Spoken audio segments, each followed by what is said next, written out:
So this is the chapter entitled The Glories of Lord Nityananda Balaram. Okay, so I'll read 23 to 26, and then 27 and 28 we'll chant together, and then we'll go into the verse and the purport. Some really interesting points, as always, in Prabhupada's purport. So this, I'll just read the translation for up to 27, 28, then we'll do this the Bengali and go from there. So this is the translation of text number 23. Lord Krishna manifests his own form in Mathura and Dwaraka.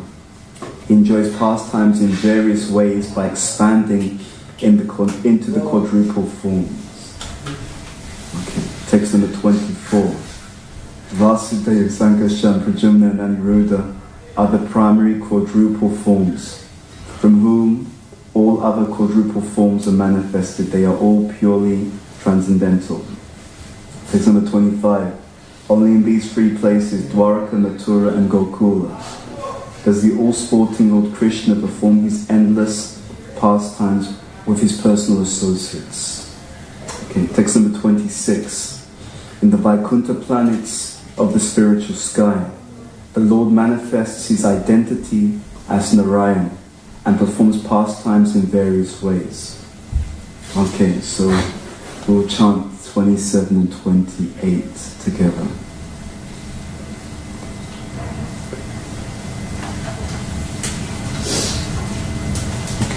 Swarupa Vigraha Krishnera Kevala Dvipuja.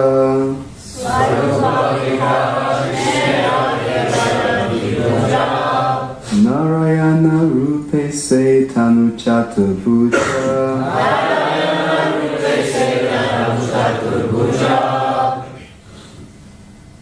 Sankha Chakra Gada Padma Maheshwaya Maya.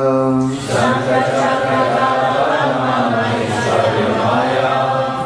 Shri Bhunila Shakti Yanra Charana Sevaya. Shri Bhunila Shakti Yanra Charana Sevaya. Okay, Swarupa Vigraha. Swarupa Vigraha. Personal form. Krishnera. Lord Krishna. Kevala. Only. Dvipuja. Two hands. Narayana Rupe. In the form of Lord Narayana. Say that. Tanu. Body. Chaturbuja. Four-handed. Shankha Chakra. Conch shell and disc. Gada. Club. Padma. Lotus flower. Maha. Very great. Aishvarya Maya. Full of opulence. Shri. Named. Named Shri. Bhu. Named Bhu. Nila. Named Nila. Shakti. Energies. Yanra. Ooze. Charana. Sevaya. Serve the lotus feet. Translation in purple by His Divine Grace Srila A.C. Bhaktivedanta Swami Srila Prabhupada Ki Jai. Krishna's own form has only two hands, but in the form of Lord Narayana, he has four hands. Lord Narayana holds a conch shell, disc, club, and lotus flower, and he is full of great opulence. The Shri, Bhu, and Nila energies serve at his lotus feet. Purple. In the Ramanuja and Mother sects of Vaishnavism, there are extensive descriptions of the Shri, Bhu, and Nila energies. In Bengali, the Nila energy is sometimes called the Lila energy. These three energies are employed in the service of four-handed Narayan in Vaikuntha, relating how three of the alvas, namely Bhuta Yogi, Shara Yogi, and Branta Yogi, saw Narayan in person when they took shelter at the house of a Brahmana in the village of Gehali. The Prapanamrita of the Sri Sampradaya describes Narayan as follows. I think the Prapanamrita is a literature, so I'll just read the Sanskrit. Takshadirudham tadid anbudabam Lakshmi Dharam Vakshashi Pankajaksham Hastadvaje Shobita Shankha Chakram Vishnu Dadrishu Bhagavantam Adyam Ajanu Bahum Kamaniya Gatram Pashva Dwaye Shobita Bhumi Nilam Pitambaram Bhushana Bhushitangam Chaturbhujam Chandana Rushitangam. They saw the lotus-eyed Lord Vishnu, the Supreme Personality of Godhead, mounted on Garuda and holding Lakshmi, the goddess of fortune, to his chest. He resembled a bluish rain cloud with flashing lightning, and in two of his four hands he held a conch shell and disc. His arms stretched down to his knees, and all his beautiful limbs were smeared with sandalwood and decorated with glittering ornaments. He wore yellow clothes, and by either side stood his energies Bhumi and Lila. There is the following reference to the Shri, Bhu and Lila energies in the Shitopanishad.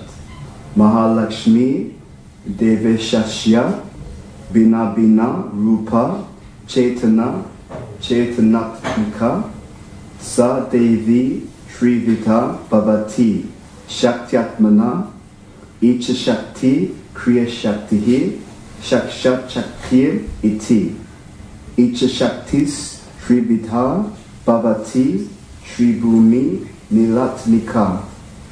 Mahalakshmi, the supreme energy of the Lord, is experienced in different ways. She is divided into material and spiritual potencies, and in both features she acts as the willing energy, creative energy, and the internal energy. The willing energy is again divided into three, namely Shri, Bhu, and Nila.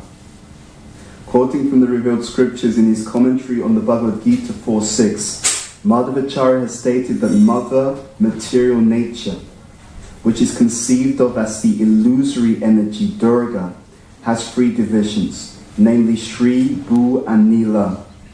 She is the illusory energy for those who are weak in spiritual strength, because such energies are created energies of Lord Vishnu. Although each energy has no direct relationship with the unlimited, they are subordinate to the Lord because the Lord is the master of all energies. In his Bhagavad Sandarbha text 23, Srila Jiva Goswami Prabhu states that Padma Purana refers to the eternally auspicious abode of Godhead, which is full in all opulences, including the energies Shri, Bhu, and Nila. The Mahasamhita, which discusses the transcendental name and form of Godhead, also mentions Durga as the potency of the Supersoul in relationship with the living entities.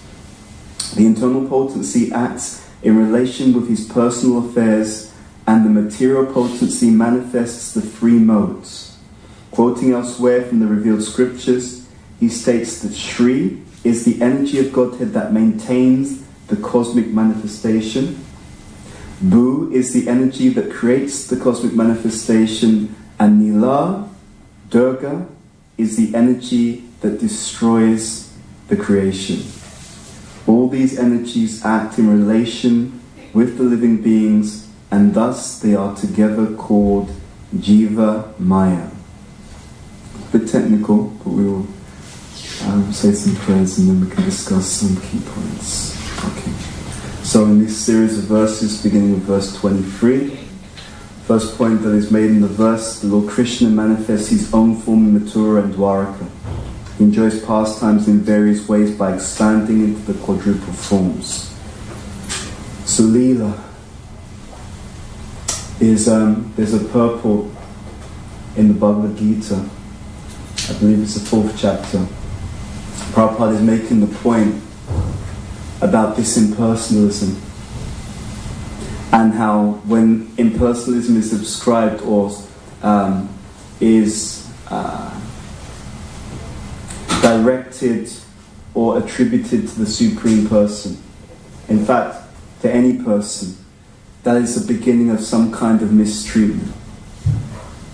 If we can ascribe impersonalism to a living entity, what we're also doing is we are removing what? We're removing also the qualities, guna, the sense of lila also. And when we can depersonalize or dehumanize in one sense an individual, then it's easy to mistreat them. Because the consideration is that they have no feelings, they have no sentience. The Vedic literature, it does completely the opposite. And every facet of the Vedic literature has its own implications. This is really important. Here, it's talking about he manifests his own form first, rupa. So this is not an impersonal energy. This idea of form is actually deeply entrenched with the idea of personality, which is deeply entrenched with the idea of sentience and feeling. So the strong position of the Vedic literature is that we're dealing with a person. Just that one point would change the entire trend of human civilization. And therefore, it is not an accident that our founder Acharya, he did not say God. He did not even say Krishna. He gives this very clear but very extensive and vivid terminology. Krishna, the supreme personality of Godhead. Which in one sense is a mouthful. But in another, it is extremely essential and extremely brilliant. Here, he says the Lord Krishna manifests his own form in Mathura and Dwaraka. He enjoys pastimes in various ways. As above, so below. I was with a friend yesterday. We were at lunch. And we were just discussing some different points from the scriptures. And we were talking about how there is... so Jiva Goswami talks about this temperament evidence. Anuman, Pratyaksha, Shabda, Anuman, Pratyaksha, Shabda, they're the top 3. He lists 10 actually, 10 types of evidence. And what we were talking about was how there's natural inference. If we understand the scriptures very deeply, there's a difference, this is really important, there's a difference between understanding the scripture in a horizontal way. So we read all these different verses. Important, absolutely, must be done. There is also the vertical understanding. The vertical understanding means that as we read, we start to understand, how does this all fit together? Just like a jigsaw puzzle. For example, 3rd Canto, Chapter 29, text number 17 of the Bhagavatam. In the purple, Prabhupada uses this statement, Swajati, the Sanskrit word. Swajati means like-minded. But that word has different meanings at different levels. Satyananda Maharaj sometimes explains this. He said that with our Vedic literature, what happens is it's like an upward spiral.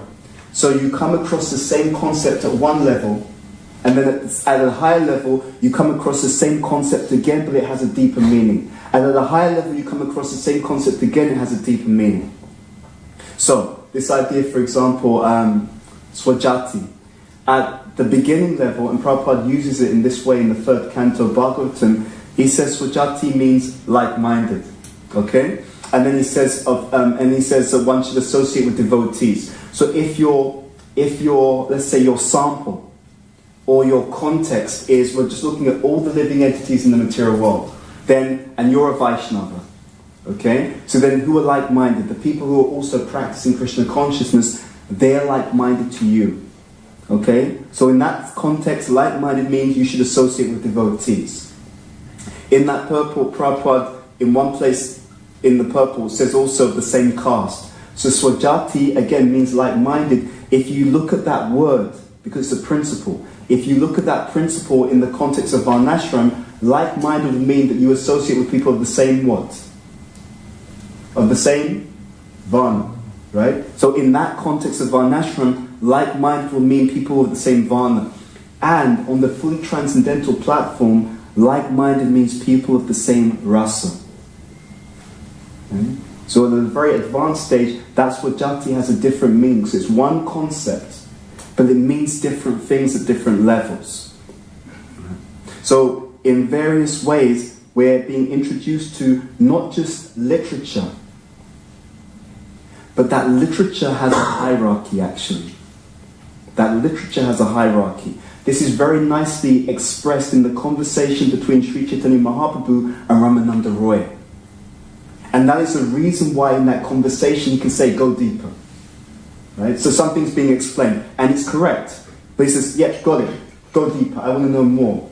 Because even though the teachings are horizontal, meaning there's a huge amount, like immense, expansive teaching, there's also a hierarchy within that teaching. So everything is not equal. But everything is significant. How do I explain that? So it's just like a child learning mathematics at school.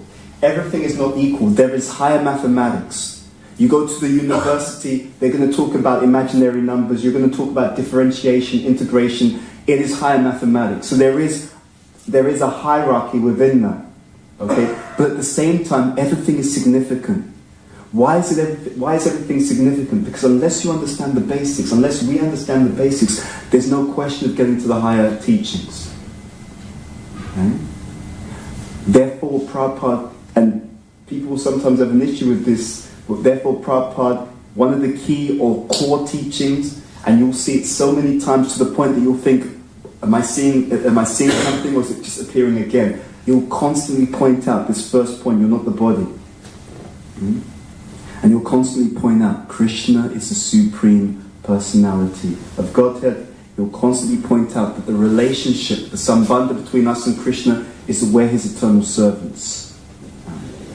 So here, this has huge meaning. That the Lord, the Supreme Lord, who the majority of this planet think is just some kind of energy, that no, he has a form and he has pastimes, not just pastimes.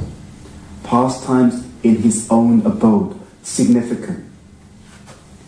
Why is it significant? Because unless we know that there's something other than this place, right, we remain self-centered. Right? Most religions have an earth-centric perspective.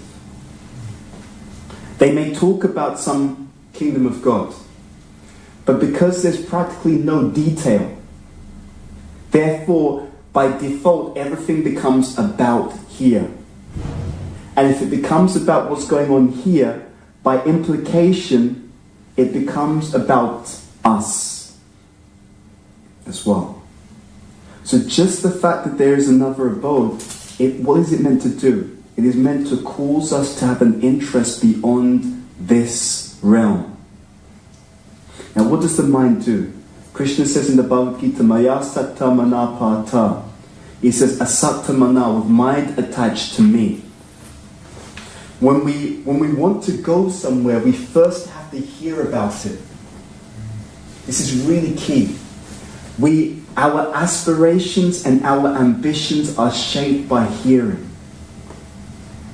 So when we first hear, there is another place. It's not all about this earth planet. There's something going on elsewhere. Not just going on. It's more dynamic than what's happening here. It's more interesting than what's happening here. There are activities and individuals in that particular place. And the Supreme Lord is there. Then that begins this aspiration. So this is why there's such an emphasis. What is that emphasis? Shravanam.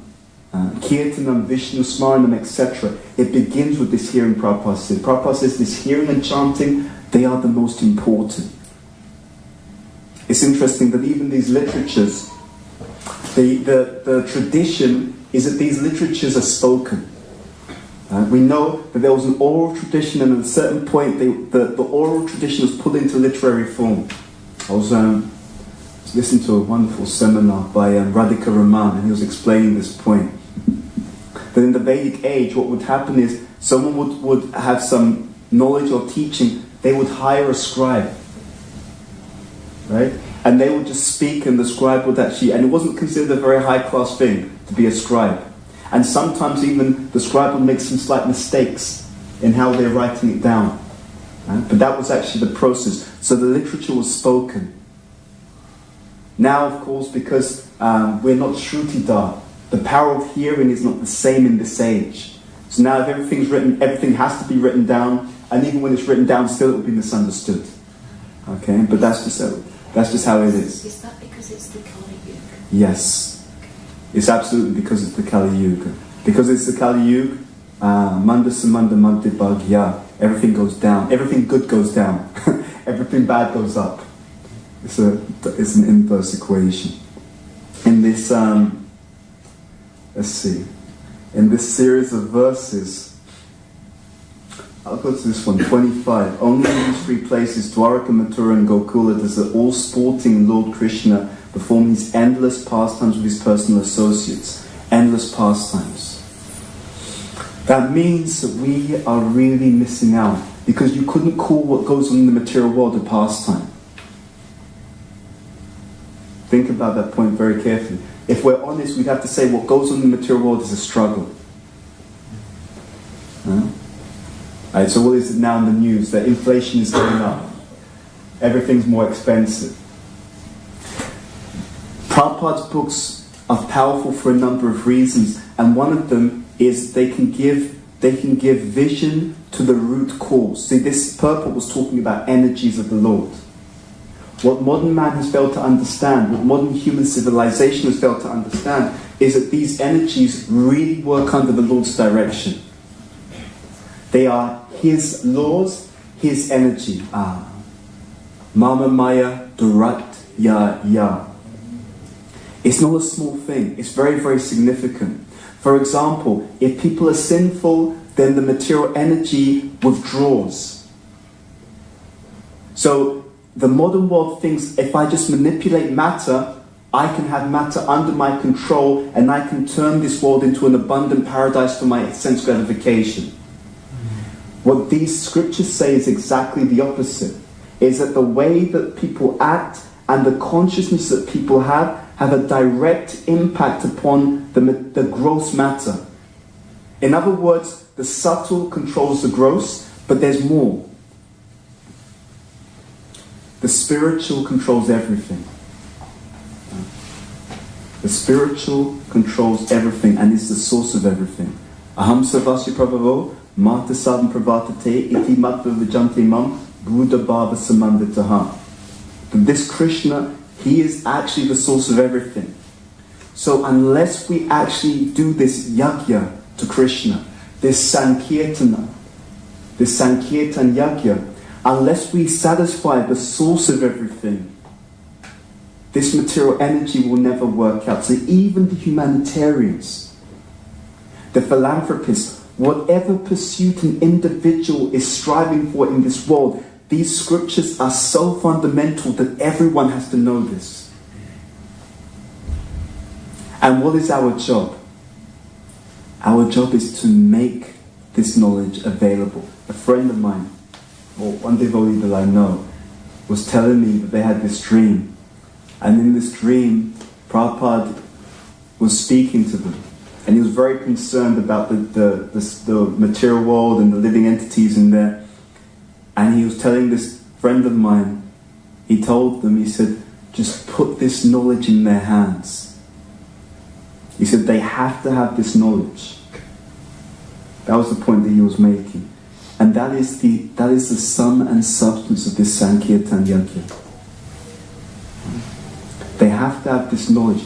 Because we may say, oh, they're materialists and they're not doing spiritual things. But until they hear about these spiritual truths and realities, they can't aspire for them. You see?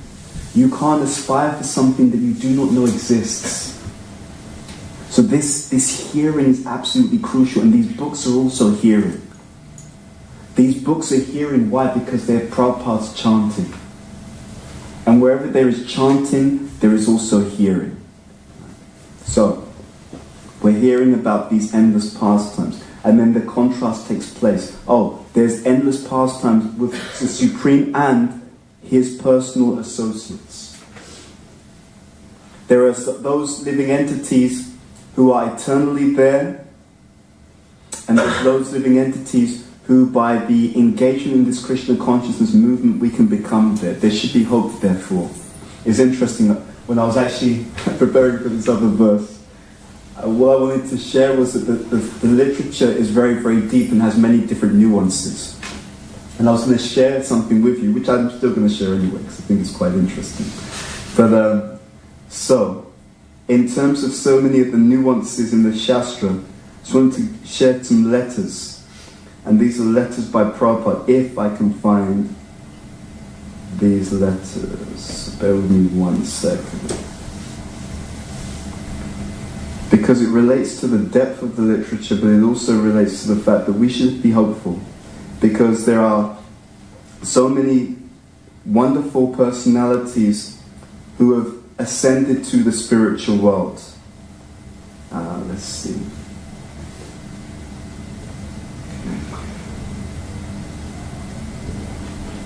Who've ascended to the spiritual world.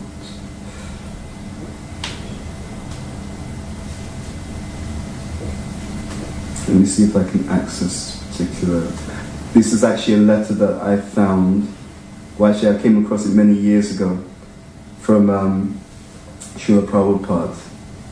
I just wanted to read it out to you, actually, if I can access this particular letter. Okay. Anyway, I'll just reference it because I can't access it right now. But this is a letter that Srila Prabhupada wrote to one devotee. Actually, I've got it. So this is a 1968 correspondence. It was a letter Prabhupada wrote to someone named Sharadiya, Los Angeles, December 12, 1968. So, this idea of the scripture, I'll just tie this in, this idea of the scripture and the importance of hearing and the importance of going deeper and deeper into the understanding. So you could say on one level that, for example, Krishna and his associates, they're existing in the spiritual world, correct? Right? So they may come and perform their pastimes and then they go back to Godhead. That's our understanding, correct? Okay. So this is what Prabhupada says in relation to Arjuna. To answer your second question, you should know that Arjuna and Kunti Devi are not in Krishna Loka. Okay? They're not in Krishna Loka. They are eternally associated with Krishna only in the material world. Just like Krishna is always in the spiritual world, so similarly, he is always in the material world. And his pastimes are going on there also. We talk about going home back to Godhead. Here the description is made about Krishna's endless pastimes.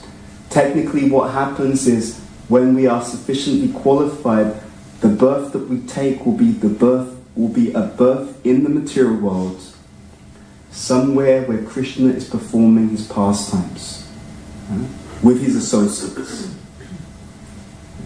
And in that way, by that association, one becomes further elevated.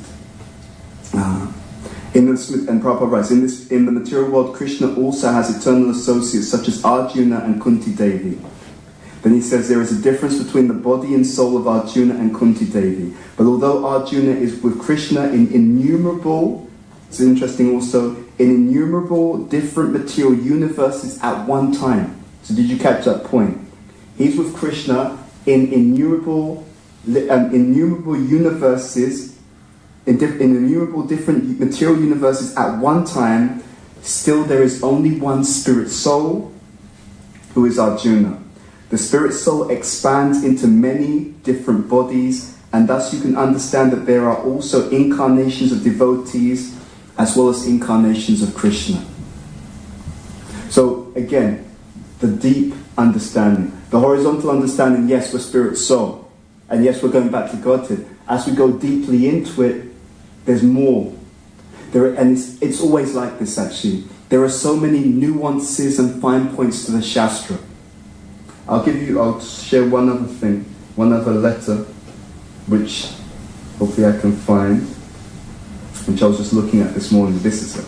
Okay, so this is another letter, and this is a letter to Yadurani, and this is 1967 correspondent. My dear Yadurani, please accept my blessings. Your letter of 824 contains some important questions. Now this is also interesting, and this relates to this idea that we should be hopeful, because people can actually go back. So we know, or we hear, that this statement that the associates of Lord Chaitanya, they're all what? They're all Nitya Siddhas. You heard that verse? Yeah?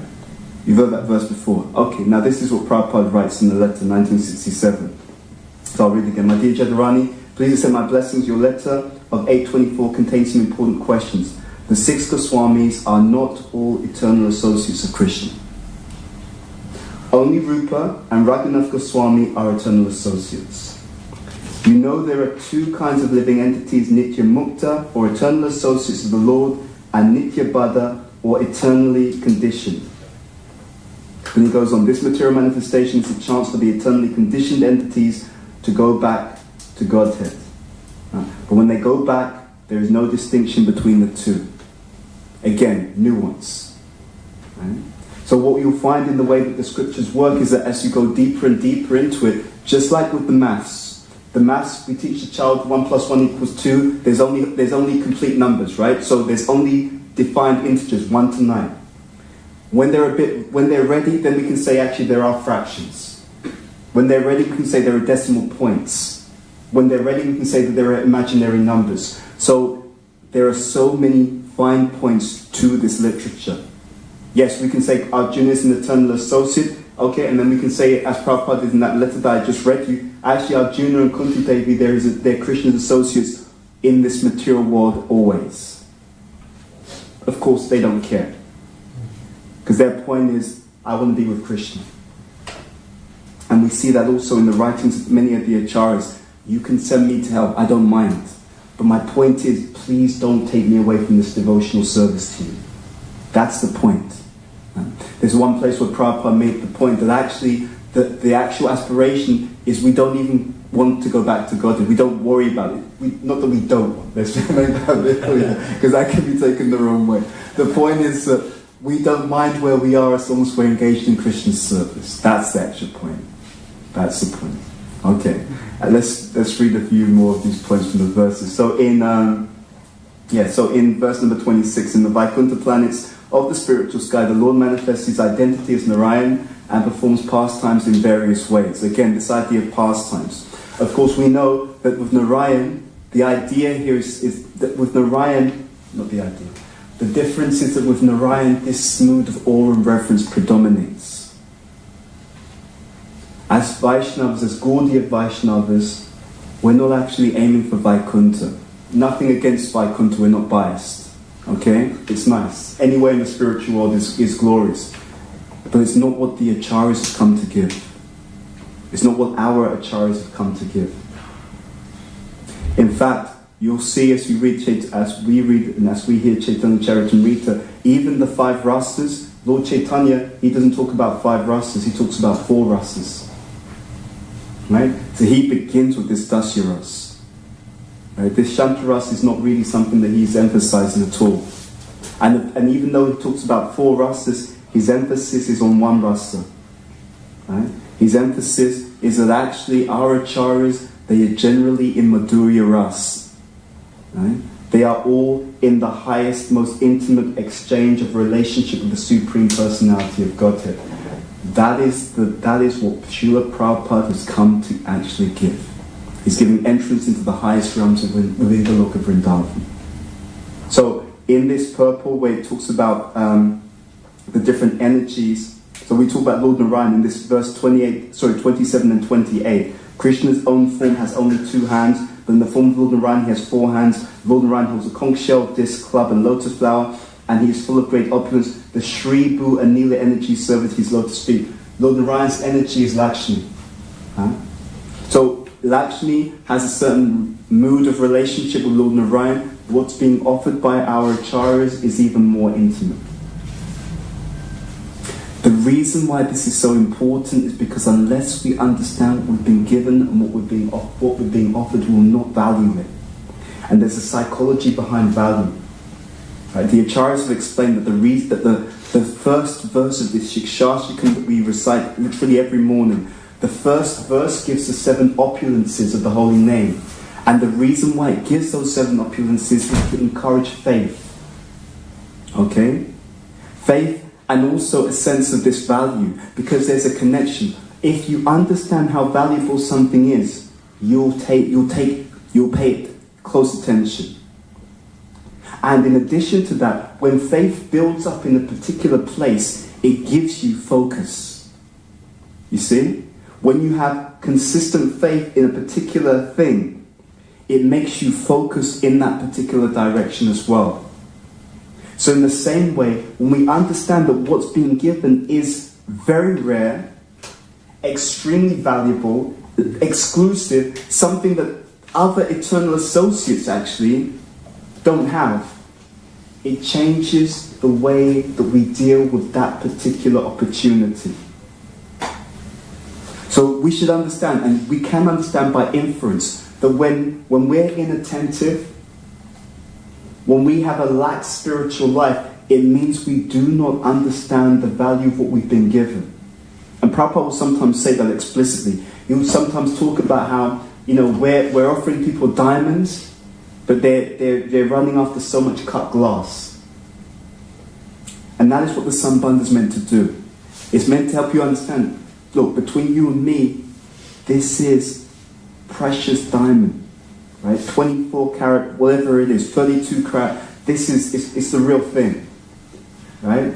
Market value runs into the millions. So we should go on with this hearing. Right? But hear properly. I think Satyananda Maharaj gave a very wonderful example recently. He talked about how when we hear and reflect on what we hear, it enters into the temple of the heart. Yeah? What that means is that when we hear deeply, so whatever we hear, it will become very, very deeply entrenched in the consciousness. Whatever is deeply entrenched within the consciousness, that's what the living entity acts on. And everyone's like that. There are some things which are deeply entrenched and some things which are superficially present. So the things which are deeply entrenched, that's what you consistently give your life to. And those things which are superficially known, those are the things that, you may do it if you feel like it, but under some pressure, or when there's opposing priorities on our time and energy, we'll revert to those things which are deeply entrenched in the heart. And what is that process of putting this teaching and deeply entrenching it into the heart? It is hearing constantly in the association, especially in the association of exalted Vaishnavas. Being a Vaishnava is not a cheap thing. I'll stop in 1 minute. I am conscious of time. Being a Vaishnava is not a cheap thing. When we hear in the association of advanced devotees, by hearing their realization in a receptive mood, their realizations can enter into the heart of that particular devotee who is hearing receptively. And the process of hearing receptively, it comes through the sincere endeavor to fulfill the orders of the spiritual master and the orders of the Vaishnavas. It's a real science. There's a methodology to this. I was with Chandramouli Maharaj. We were in Mayapur recently, and he explained this to me beautifully, and he was emphasizing this is what Prabhupada explained about it. So he said the entire hearing process is the process of causing a blazing fire, right? So you have wood. So consider that our consciousness is like wood. We want to be deeply absorbed in this Krishna consciousness. But the wood has an issue, it has a defect, and that is that the wood is damp. So the blazing fire will not start immediately, but through the process of hearing and chanting, that is akin to drying out the wood. Right? So the more we try to hear attentively, especially from pure devotees, advanced devotees, that is a process of drying out the wood. And to the extent that the wood is dried, to that extent it can actually catch a blaze. And that blaze is a full absorption in our devotional service. And that absorption is very blissful as well. Right? And as that absorption becomes kindled and revived, then devotional service just becomes a blissful endeavor. That's actually how it works. So, this hearing, this chanting, this understanding that Krishna has a form, he has his own pastimes, this is the removal of all that is impersonal to the consciousness. Right? And it has its implications. Ultimately, by the continuous hearing, we will desire to go there. By the continuous hearing, we will desire to be with that same Supreme Personality of Godhead, and then that will put this material energy in proper context. Yeah? We have lost sight of that which is great because we've become caught up in that which is petty. It's unfortunate, but that's the nature of the material energy. We become absorbed. So everyone's absorbed, by the way. There's no such thing as a living entity who does not have absorption. But unfortunately, as long as we're material consciousness, the absorption is in matter, which means what? Asat, Achit, Nirnanda. We become absorbed in the material qualities of the material energy. And real Krishna consciousness means literally the opposite. By this process of hearing, we become absorbed in what? Sat, Chit, Ananda. We become absorbed in this sense of eternality, full wisdom, and actually the living entity cannot live without this deep bliss, this deep ecstasy, which is the natural state of each and every living entity. That's how you know, by the way, that no one in the material world can be happy. Even if they seem happy on Facebook, it doesn't matter. Or Instagram or TikTok or whatever you want to name. They can't be happy. Because that happiness doesn't actually flood the heart. It's at best, it's a stimulation for the senses, and it causes a downward motion eventually. So the senses are stimulated, and then they're exhausted, and one becomes unhappy.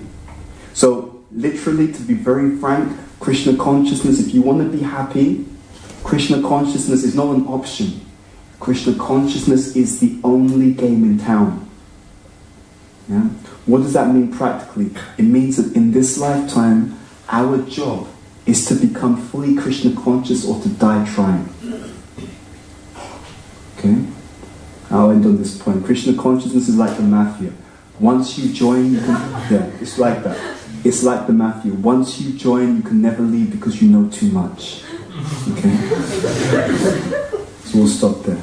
Sri Chaitanya Charitamrita ki jai, Srila Prabhupada ki jai, Janita Gora Premanandi, Hari Hari Bol. Do we have are we okay to take questions? Yeah, okay. Are there any questions or comments?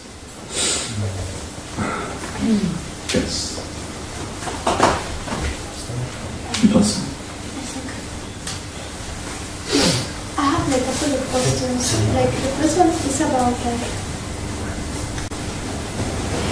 like the Nitya Siddhas. Like you were explaining, there are Nitya Siddhas that are always in the material world, and there are Nitya Siddhas in the spiritual world. Yes. But so the Nitya Siddhas in the material world, like they are evolving into the spiritual world, or they are, or by arrangement of the Lord, they are just here, because it doesn't make sense, because Arjuna, he's Nara, so he's like super like advanced. It doesn't make sense. He's just like, he's here just because the Lord wants him to be here, not because... Exactly.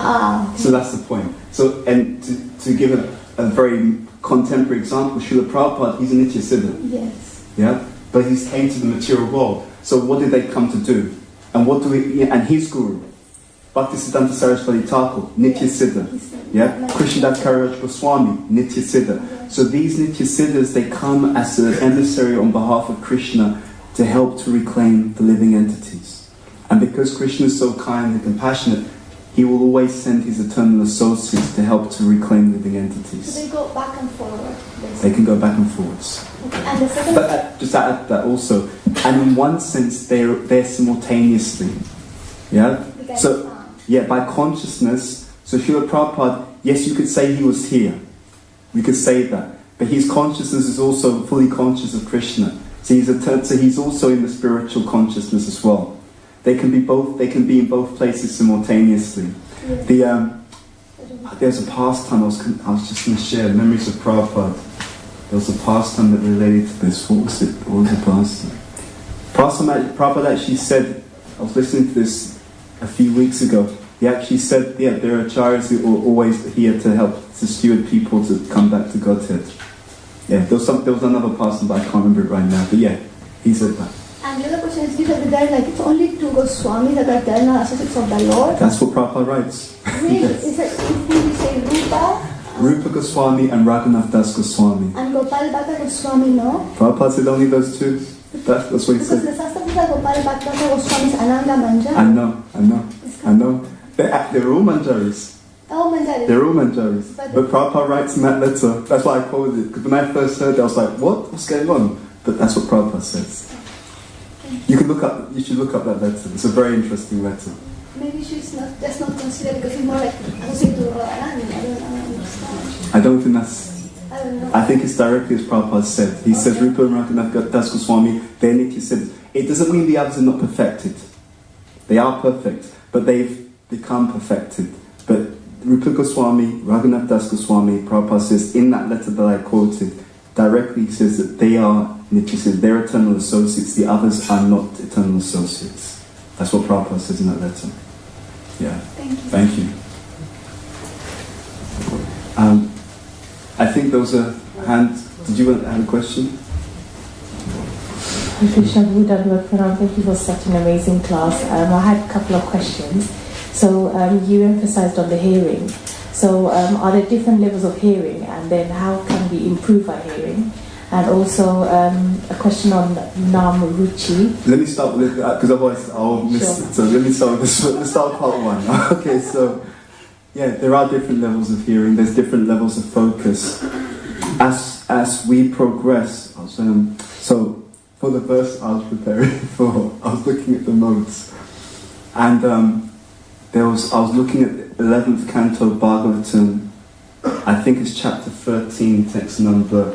And this is from, there's a series of verses. Anyway, I think it was from verse 3. And Uddhava is speaking to Krishna, and they're talking about the modes of material nature. One of the things which is spoken about in that series of verses is that in goodness there's equilibrium of mind. You see? Now you can also, in the Bhagavad Gita, chapter 14, there's a statement by Krishna where he talks about how in the mode of goodness, all the gates of the body are illuminated by knowledge. And then what that means is explained by Prabhupada. What that means is one sees things properly, accurately. One hears things accurately as well. So, because unfortunately in Kali Yuga the mind's very disturbed. Has anyone ever noticed that? Yeah, like that, yeah. So in Kali Yuga, everything's disturbed. Mind is disturbed. The material energy is disturbed, nature's disturbed, everything's disturbed. So our hearing is not so good. But it becomes better with practice and with blessings. Yeah?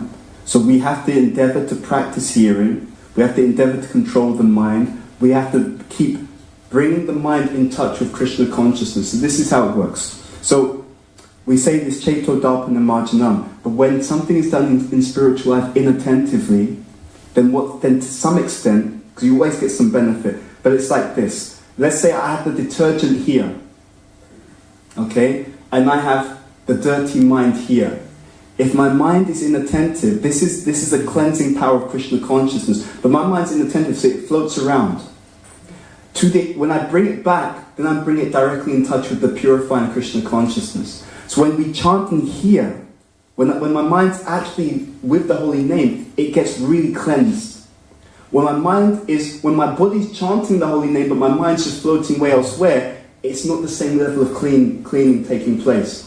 When I'm here in class, but my imagination's going, I'm daydreaming, when's he going to finish? That kind of thing, right? Then it's not the same cleansing. Don't feel bad, it's okay. Well, it's not the same cleansing. But when I'm paying attention, it's different. And therefore, it's in Bhagavatam, Prabhupada explains this point. He talks about hearing with rapt attention. And some of you will be familiar with this. But then he goes on to explain there's a whole chain. That one cannot hear with rapt attention who's not clean in how they're eating, sleeping, mating, defending, all these things. So the principle behind it is that the lifestyle that we lead affects the way that we can hear. You see? It's not two different things. It's not, I have my material life and then I do something spiritual. No, the material life is actually having an effect upon the consciousness. Yeah? That's the point that Prabhupada is trying to make. And that's why there are recommendations about how we live. And devotees often miss that.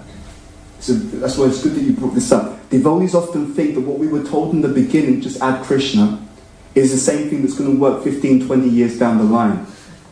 Yeah, which is weird, isn't it? It's weird. You go to university, in the beginning it says, don't worry, just attend the first class. You're 20 years in university and you're still in class number 1, there's something wrong. You see, it's meant to be progressive. So yeah, there are different levels of hearing by practice and by aspiration, which is very important, and by good association, because when we associate with people who are more advanced in their hearing, by that receptive association, we develop their qualities. Yeah? So does that answer your first question? Okay, what was your second question, please? Sorry, though, you also say about blessings, isn't it? Absolutely. It's absolutely essential. Even though people don't know it in our movement, they think it's not a big deal, but it's a huge deal. The blessings make everything work, actually. So we should be asking for it, or how can we get the blessings? Yeah, we act in a way to please the devotees. Yeah, it's that mentality. See, because the blessings work not just by the aspiration to please the devotees sincerely, but it's also by the receptive mood. So Prabhupada said, well, he's a devotee to his disciples, it was last time, and they said, he said, actually, well, he's a disciple. He said, he's a servant of the spiritual master. Prabhupada corrected the devotee. He said, no, he's a menial servant of the spiritual master. And that's important, because the menial aspect denotes the mentality within which one has to engage in devotional service. Because the menial mood means that you're fully receptive, so when the blessings come, you'll be able to capture all of them. You see? But even if we're striving to please the devotees, but we're proud, what happens is the blessings will not be able to be held. You see? So it's the mentality of receptiveness and it's the descent of mercy. Both things together make the magic happen, basically. Does that answer your question? Yeah. Oh no, I think you kind of answered the second question. It was going to be on Namruchi, how to develop, but you mentioned about attentive hearing and that cleanses our consciousness. Yeah, absolutely. In the sequence of verses of Shikshashtakam, the level of ruchi is stated by that verse where, Nadanam Najanam Nasundarim, right? I have no desire for this. And the reason why someone at that stage has no desire for these things is because they've got a higher taste. Yeah, so that particular verse relates to the stage of ruchi. The verse before it, this Trinada Pisunichano, that relates to the stage of Nishta. Yeah? Because at the stage of Nishta, because one has to have... See, the teachings are brilliant. If you see devotees who lack humility, it means that they haven't attained the stage of Nishta. Because to get to Nishta, we must become humble. You see? So there's a natural correlation between the different symptoms of the different stages. And in different places in the scripture, you have these different stages which are mentioned directly, they're mentioned indirectly, the symptoms are given, and if you know what the symptoms are, then you can actually easily understand what's going on. Yeah. So unless there's humility, there's no question of attaining Nishta. Because Nishta is characterized by that verse. Humility, tolerance, not desiring prestige, right? So freedom to desire for false prestige, a willingness to respect other people, and a willingness not to demand respect from other people. And then the fruit, the phal, is also given. Because one has that consciousness, kirtaniya siddhahari. It's only because of that consciousness that one can chant the holy names of the Lord constantly. Yeah, that's how it works. Okay. Anyway, I'll stop there. Otherwise, I'll go forever. Does that consciousness make us humble? Like humility is the result of that consciousness, or that consciousness is the result of humility? Well, the purification brings everything. Bhaktivinoda Thakur says the primary characteristic of devotional service in Harinam Chintamani is surrender. By surrender, you'll get all the other things will come. So he says the Swarup Lakshanam is surrender, and the qualities, he says those are Tatasha Lakshanam, the 26 qualities of a devotee. All those good qualities that you see in a devotee, they are coming from the root of surrender. So our whole process is Sharanagati. We're trying to learn, but we're surrendering by engaging in devotional service with our body, with our mind, with our word, fulfilling the instructions of the spiritual master, and by pleasing the spiritual master and pleasing the Vaishnavas, they bless us to make advancement. That in a nutshell is how the process works. So we do practice humility though. We do practice it. But for it to be perfected, it requires blessings. Yeah. Okay. Humility is a practice, it's not a result of Krishna consciousness. No, it's both. It's both. Because Krishna will fulfill our desires. So if you don't practice it, he sees you don't want it. But practicing humility is like another ego trip. Like no. I am becoming humble. I am the most humble. No, it's not an ego trip. Because if you know what real humility is, it's not an ego trip. In fact, practicing humility is actually giving up the false ego. Yeah? And practicing real humility, if it's real practice, it's with the body, mind and words. So it's not just what you act externally, it's actually how you think, even more than how the people act externally. Prabhupada, he's on the Vyasa blasting his disciples. Is he humble? Yes or no?